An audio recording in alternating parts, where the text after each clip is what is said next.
Malaysian Ambassador. Oy, bimisita dito Ilocos Norte ang at panggip ng mga idol. Okay, di ba natin get report manipod ka ni Idol Idol Glenn Batuyong. So apo ti may sa kanagiti reporter sayo at most tagon daway star reporter Glenn Batuyong at man ti report. IFM News. IFM News. IFM News. Lokal. Okay, wait lang. Idol Glenn, please come in.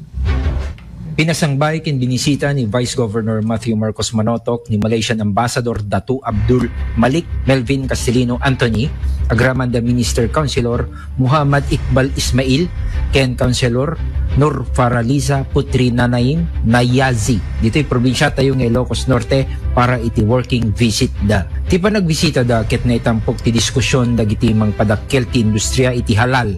Iti probinsya, mapapigsa ti connection ti komunikasyon ken digitalisasyon, mangpaduras kadagiti ganwat ti enerhiya, panagpunan ti panangsangaili, ken panagsagana amang suporta para iti ASEAN Summit 2026.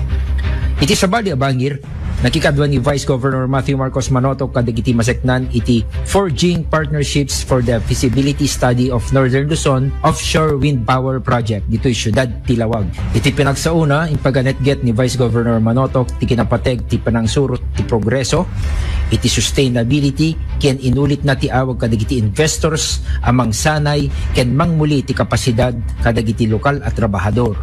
Intapok na pay iti akem dagiti partnerships iti panangsigurado ang makatulong ti proyekto iti panagduras ti probinsya ken pakagunggunaan dagiti Ilocano. Para iti IFM News, Idol Glenn Batuyong, Tatap RMN.